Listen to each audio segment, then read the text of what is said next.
Russia Ukraine যুদ্ধের সর্বশেষ পরিস্থিতি নতুন করে উত্তেজনা ও কূটনৈতিক টানাপোড়েন সৃষ্টি করেছে। তাইওয়ানকে ঘিরে সাম্প্রতিক ভূ রাজনৈতিক উত্তেজনা আবারও তীব্র হয়েছে।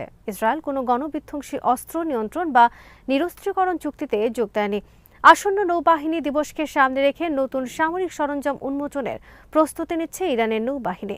হিজবুল্লাহ কখনোই সমান শক্তির প্রচলিত সামরিক অবস্থান থেকে যুদ্ধ করেনি। বিডিফিউজ ইনফোটেনমেন্টে স্বাগত জানাচ্ছি আমি সুস্মিতা দাস। আজ জানাবো প্রতিরক্ষা সংক্রান্ত গুরুত্বপূর্ণ কিছু খবর। রাশিয়া ইউক্রেন যুদ্ধের সর্বশেষ পরিস্থিতি নতুন করে উত্তেজনা ও কূটনৈতিক টানাপোড়েন সৃষ্টি করেছে। দক্ষিণ পূর্বাঞ্চলীয় জাপোরিঝিয়া এলাকায় রুশ ড্রোন হামলায় অন্তত ১৯ জন ইউক্রেনীয় নাগরিক আহত হয়েছে।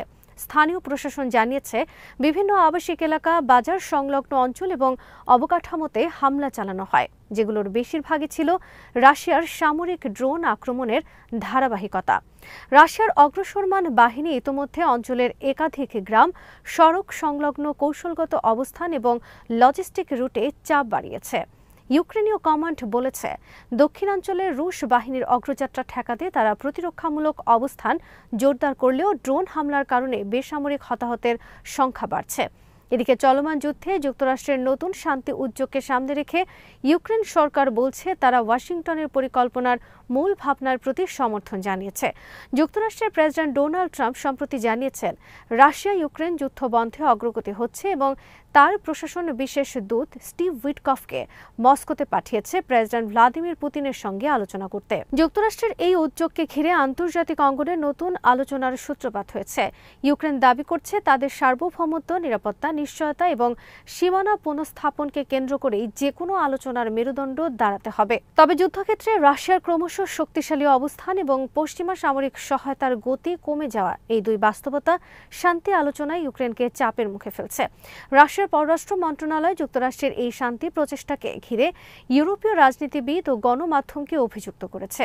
মস্কোর দাবি, ইউরোপের অনেক রাজনৈতিক ও মিডিয়া মহল যুক্তরাষ্ট্রের উদ্যোগকে খাটো করে দেখানোর চেষ্টা করছে এবং শান্তি চেষ্টাকে ব্যর্থ প্রমাণ করতে চায়। রাশিয়ার বক্তব্য অনুযায়ী ইউরোপীয় শক্তিগুলো যুদ্ধের দীর্ঘায়নকে নিজেদের স্বার্থে ব্যবহার করছে এবং যুক্তরাষ্ট্র রাশিয়ার সরাসরি সমঝোতার সম্ভাবনা তারা চাইছে না। যদিও ইউরোপীয় ইউনিয়নের নেতারা উল্টো বলছেন, যে কোনো শান্তি উদ্যোগের ভিত্তি হতে হবে আন্তর্জাতিক আইনের উপর, বিশেষত ইউক্রেনের ভৌগোলিক অখণ্ডতা রক্ষার প্রতিশ্রুতি। অন্যদিকে রাশিয়ার প্রতিরক্ষা মন্ত্রণালয় জানিয়েছে, ইউক্রেনের পরিচালিত ড্রোন আক্রমণ প্রতিহত করতে তারা বেলগোরদ, ভেরোনেজ, লিপেৎস্ক এবং ব্রিয়ানস্ক অঞ্চলে ৩৩টি ইউক্রেনীয় ড্রোন ভূপাতিত করেছে। সীমান্তবর্তী এই অঞ্চলগুলোতে গত ১ বছর ধরে ইউক্রেনের ড্রোন হামলা বেড়ে গেছে। রাশিয়ার দাবি, এসব হামলা মূলত বেসামরিক এলাকা ও সামরিক গুদাম লক্ষ্য করে চালানো হয়। যদিও ইউক্রেন বারবার বলে আসছে তাদের টার্গেট কেবল সামরিক অবকাঠামো। রাশিয়ার মতে এই প্রতিহত অভিযান প্রমাণ করে যে তাদের আকাশ প্রতিরক্ষা ব্যবস্থা আরও শক্তিশালী হয়েছে এবং সীমান্তের নিরাপত্তা নিশ্চিত করতে তারা অতিরিক্ত ব্যবস্থা নিচ্ছে। সামগ্রিকভাবে পরিস্থিতি নির্দেশ করে, একদিকে যুদ্ধক্ষেত্রে সংঘর্ষ তীব্রতর হচ্ছে, অন্যদিকে কূটনৈতিক অঙ্গনে এক নতুন ধরনের ঠান্ডা লড়াই শুরু হয়েছে। যুক্তরাষ্ট্র উদ্যোগ নিচ্ছে, ইউক্রেন শর্ত সাপেক্ষে সমর্থন দিচ্ছে, ইউরোপ সন্দিহান, আর রাশিয়া পশ্চিমা মহলের অভ্যন্তরীণ বিভাজনকে তুলে ধরে নিজেদের অবস্থান জোরালো করছে। ড্রোন যুদ্ধ সীমান্তে অবিরাম পাল্টাপাল্টি হামলা ও আন্তর্জাতিক টানাপোড়েনের এই জটিল বাস্তবতা ইঙ্গিত দিচ্ছে, যুদ্ধবন্ধ আলোচনায় প্রকৃত অগ্রগতি অর্জন এখনো কঠিন পথেই রয়ে গেছে। তাইওয়ানকে ঘিরে সাম্প্রতিক ভূ রাজনৈতিক উত্তেজনা আবারও তীব্র হয়েছে। একদিকে তাইওয়ান প্রেসিডেন্ট উইলিয়াম লাই চিংতে প্রায় $40 বিলিয়ন অতিরিক্ত প্রতিরক্ষা বাজেট ঘোষণা করেছেন। অন্যদিকে চীন, যুক্তরাষ্ট্র ও জাপানের ত্রিপাক্ষিক অবস্থান এই অঞ্চলে নতুন সামরিক ভারসাম্যহীনতা তৈরি করছে। প্রেসিডেন্ট লাইয়ের ঘোষণা অনুযায়ী 2026 থেকে 2033 সাল পর্যন্ত মোট 8 বছরের বিশেষ প্রতিরক্ষা বাজেটের মাধ্যমে তাইওয়ানকে অদম্য প্রতিরক্ষা ক্ষমতা সম্পন্ন রূপ দিতে চাইছে সরকার। লাই বলেছেন, এই ব্যয় কেবল অস্ত্র কেনার জন্য নয়, বরং উচ্চ পর্যায়ের যৌথ যুদ্ধ প্রস্তুতি এবং উদ্ভাবন নির্ভর প্রতিরক্ষা সক্ষমতা অর্জনের লক্ষ্যে করা হবে। তিনি বিশেষভাবে উল্লেখ করেন, টি-ডোম নামের বহুস্তরীয় আকাশ প্রতিরক্ষা ব্যবস্থা, যা তাইওয়ানের আকাশসীমা ও গুরুত্বপূর্ণ স্থাপনাগুলোকে সুরক্ষিত রাখতে পরিকল্পিত। যুক্তরাষ্ট্রের ভূমিকাও এক্ষেত্রে অত্যন্ত গুরুত্বপূর্ণ। ট্রাম্প প্রশাসন ক্ষমতায় ফেরার পর তাইওয়ানকে জোরালোভাবে প্রতিরক্ষা ব্যয় বাড়াতে উৎসাহ দিচ্ছে। এমনকি প্রেসিডেন্ট ট্রাম্প তাইওয়ানের জিডিপির 10% পর্যন্ত প্রতিরক্ষা খাতে বরাদ্দের দাবি তুলেছেন, যা যুক্তরাষ্ট্রসহ কোনো প্রধান মিত্র দেশে ব্যয় করে না। মার্কিন প্রশাসন সম্প্রতি $330 মিলিয়ন অস্ত্রাংশ বিক্রির অনুমোদন দিয়েছে, যা ছিল ট্রাম্পের দ্বিতীয় দফা প্রেসিডেন্ট হওয়ার পর তাইওয়ানের প্রতি প্রথম সামরিক বিক্রি। যুক্তরাষ্ট্রের তাইওয়ানস্থ শীর্ষ কূটনীতিক রেইমন্ড গ্রিনো লাই সরকারের সিদ্ধান্তকে স্বাগত জানিয়ে বলেন, তাইওয়ানের প্রতিরক্ষা জোরদার করতে রাজনৈতিক দলগুলোকে ঐক্যবদ্ধ হতে হবে। তবে এত বিশাল ব্যয় অনুমোদনের পথে রাজনৈতিক বাধাও আছে। সংসদে বিরোধী কুওমিন্তাং এবং তাইওয়ান পিপলস পার্টির যৌথ নিয়ন্ত্রণের কারণে বাজেট পাশ হওয়া কঠিন হতে পারে। কেএমটির নতুন চেয়ারপারসন চেং লি-উন স্পষ্টতই বলেছেন, তাইওয়ানের কাছে এত বড় ব্যয় চালানোর মতো অর্থ নেই এবং অতিরিক্ত সামরিক ব্যয় কৌশলগতভাবে প্রশ্নবিদ্ধ। অন্যদিকে চীন এই সিদ্ধান্তকে উস্কানিমূলক এবং বিপজ্জনক বলে আখ্যা দিয়েছে। বেইজিংয়ের তাইওয়ান অ্যাফেয়ার্স অফিসের মুখপাত্র পেং চিনসেন বলেছেন, তাইওয়ান বাহ্যিক শক্তিদের প্রভাবিত হয়ে সিদ্ধান্ত নিচ্ছে এবং এসব ব্যয় দ্বীপটিকে ধ্বংসের দিকেই ঠেলে দেবে। চীন দৃঢ়ভাবে জানিয়েছে যে বিদেশি হস্তক্ষেপ চূর্ণ করে দেওয়া হবে। বিশেষত জাপানের আচরণকে চীন সরাসরি শত্রুতাপূর্ণ বলে উল্লেখ করেছে। নভেম্বর 24 তারিখে শুরু হওয়া কেমিক্যাল ওয়েপন্স কনভেনশনের 30তম অধিবেশন আন্তর্জাতিক সহযোগিতার প্রতীক হিসেবে দাঁড়ালেও এর আড়ালে একটি মৌলিক বৈপরীত্য স্পষ্ট হয়ে ওঠে। ইসরায়েল কোনো গণবিধ্বংসী অস্ত্র নিয়ন্ত্রণ বা নিরস্ত্রীকরণ চুক্তিতে যোগ দেয়নি। না কেমিক্যাল ওয়েপন্স কনভেনশন, না পারমাণবিক অস্ত্র নন প্রলিফারেশন চুক্তি, না অন্য কোনো বাধ্যতামূলক কাঠামোতে তাদের অংশগ্রহণ রয়েছে। এই অস্বীকৃতি মধ্যপ্রাচ্যকে WMD মুক্ত অঞ্চল হিসেবে গড়ে তোলার আন্তর্জাতিক প্রচেষ্টাকে বাধাগ্রস্ত করছে এবং জাতিসংঘের দীর্ঘদিনের প্রস্তাবকেও ফাঁপা করে তুলছে। এই অস্বীকারকে আরও স্পষ্ট করে তোলে পশ্চিমা দেশগুলোর সমর্থন। 2025 সালের জুনে ইসরায়েলের ইরান হামলা প্রসঙ্গে জার্মান চ্যান্সেলর ফ্রেডরিক মেটস যখন বলেন, ইসরায়েল আমাদের সবার জন্য নোংরা কাজটা করছে, তখন তিনি কেবল হামলাকে সমর্থনই করেননি, বরং স্বীকার করেছেন যে পশ্চিমা জোটের হয়ে ইসরায়েল গোপন আক্রমণ চালায়। এটি আন্তর্জাতিক আইনের প্রতি পশ্চিমা দেশগুলোর দ্বৈতনীতি ও ভণ্ডামিকে উন্মোচন করে। ইসরায়েলের পারমাণবিক ভাষ্য দীর্ঘদিন ধরেই উদ্বেগজনক। 2012 সালে জাতিসংঘে কার্টুন বোমার ছবি উঁচিয়ে ইরানকে হুমকি দেয়া নেতানিয়াহুর বক্তব্য 2023 সালে আরও চরম রূপ নেয়, যখন তার উপর বিশ্বাসযোগ্য পারমাণবিক হুমকি উল্লেখের অভিযোগ ওঠে। একই বছরের নভেম্বর মাসে ইসরায়েলের হেরিটেজ মন্ত্রী আমিখাই এলিয়াহু গাজায় পারমাণবিক হামলা একটি সম্ভাব্য বিকল্প বলে মন্তব্য করেন। পরে সেটি প্রত্যাহার করা হলেও এই ধরনের বক্তব্য ইসরায়েলি রাজনৈতিক সংস্কৃতিতে গণবিধ্বংসী অস্ত্র ব্যবহারের হুমকি কতটা স্বাভাবিক হয়ে উঠেছে তা স্পষ্ট করে। ইসরায়েলের সামরিক অভিযানের হিসাব আরও ভয়াবহ।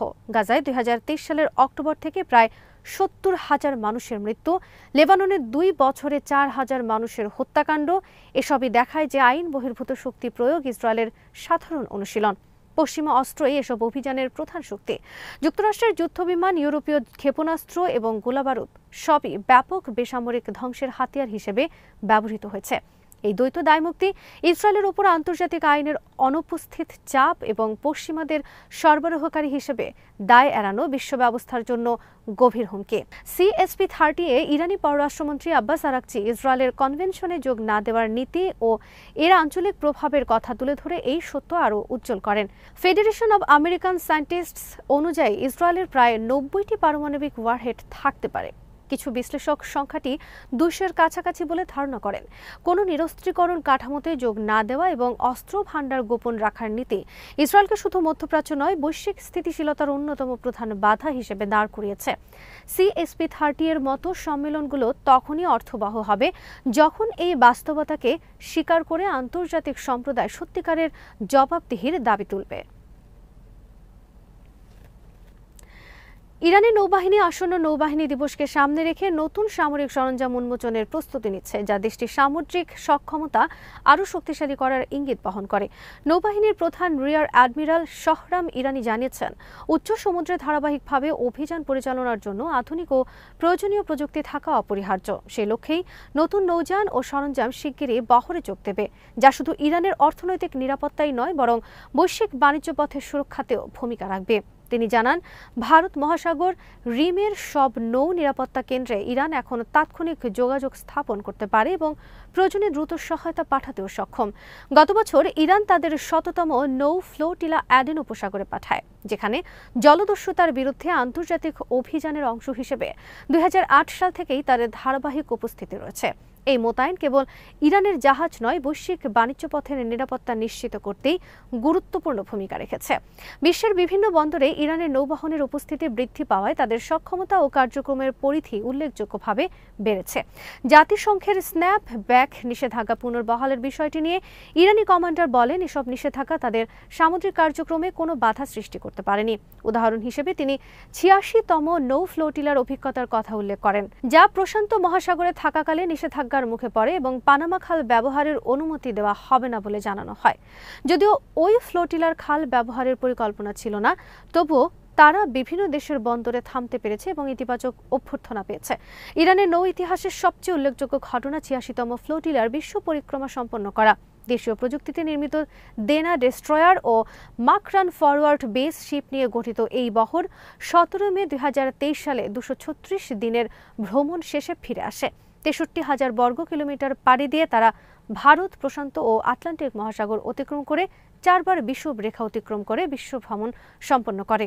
দেনা ফ্রিগেটটি অ্যান্টিশিপ ক্রুজ মিসাইল, টর্পেডো ও নৌ ক্যানন সমৃদ্ধ, আর ১২০,০০০ টনের মাকরান ৫টি হেলিকপ্টার বহনে সক্ষম একটি ভাসমান লজিস্টিক ঘাঁটি হিসেবে কাজ করে। এই অর্জনগুলো ইরানের নৌ সামরিক পরিধি বৃদ্ধির পাশাপাশি আন্তর্জাতিক জলে স্থায়ী উপস্থিতি নিশ্চিত করার কৌশলগত লক্ষ্য পূরণের পথকে আরও সুদৃঢ় করছে। হিজবুল্লাহ কখনোই সমান শক্তির প্রচলিত সামরিক অবস্থান থেকে যুদ্ধ করেনি। তাদের প্রতিপক্ষ সবসময় প্রযুক্তি, গোয়েন্দা তথ্য এবং পশ্চিমা সমর্থনে অত্যন্ত শক্তিশালী। তবু ইতিহাস দেখায় যে এই অসমতার মাঝেও জায়নিস্ট শত্রু একের পর এক ব্যর্থ হয়েছে, কারণ তাদের গোয়েন্দা শ্রেষ্ঠত্ব হিজবুল্লাহর বিকেন্দ্রীকৃত কাঠামো, গোপন কৌশল এবং দ্রুত অভিযোজন ক্ষমতার সামনে ভেঙে পড়েছে। এখন লড়াই আরও বিপজ্জনক পর্বে প্রবেশ করেছে। এটি আর শুধু প্রতিরোধ বা পরিস্থিতি ধরে রাখার চেষ্টা নয়, বরং ভবিষ্যতের অবশ্যম্ভাবী যুদ্ধের শর্তকে কতটা অনুকূলে তৈরি করতে পারে সেই প্রতিযোগিতা।